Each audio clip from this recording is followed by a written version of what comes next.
The aftermath of the 2020 aggression of Azerbaijan against the Arzach people, still we can feel it. And right now there are no armed hostilities, active armed hostilities, but Azerbaijan uses psychological terror against the people of Arzach, aiming at ethnically cleanse Nagorno-Karabakh from its indigenous Armenian population.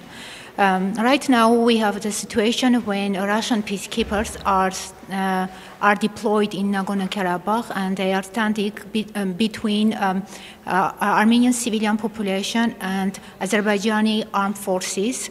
But still, with the presence of peacekeepers, Azerbaijan regularly violates the ceasefire, the international law, and launches some attacks on the civilian settlements of Arzach.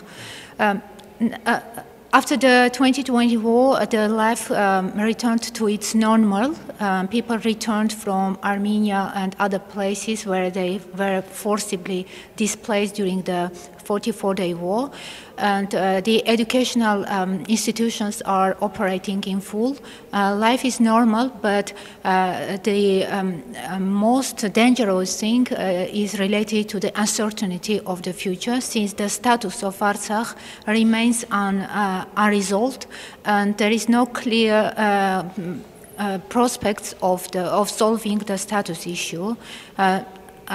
Arzach, Nagorno-Karabakh, right now is a de facto state, and it has its own government, own population, defined territory, and all attributes of statehood. But still, no nation, no state recognized Arzach as an independent nation, independent state. So right now, the pending question is the status issue, and of course the occupation of Arzach territories by Azerbaijani armed forces during and by the tripartite ceasefire statement of November 9, 2020.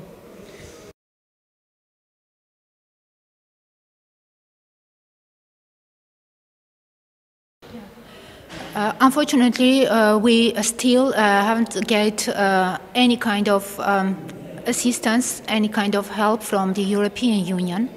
All what we got from European Free Alliance, our party and member parties, and also MEPs representing IFA in the European Parliament. We had this constituent support of IFA, but unfortunately, as I mentioned, no support coming from the European Union. Hopefully, we are looking forward to at least get some kind of UNESCO mission to the occupied territories of Nagorno-Karabakh, since Azerbaijan, after the ceasefire, destroys the cultural heritage, Armenian cultural heritage in these occupied territories, and still there is no reaction coming from Europe and from the world in general.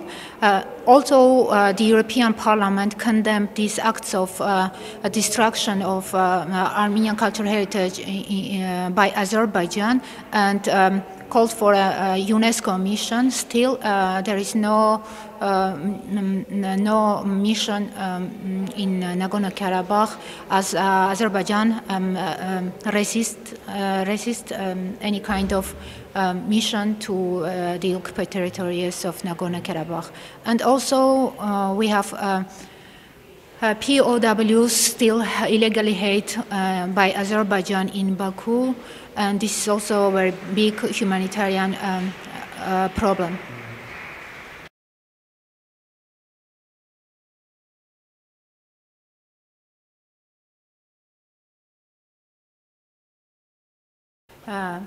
I wouldn't like to go into details why Ukraine is so important for Europe, but I would like to mention about the human rights and the value of human lives both in Ukraine, in Arzach, and in another parts of the world.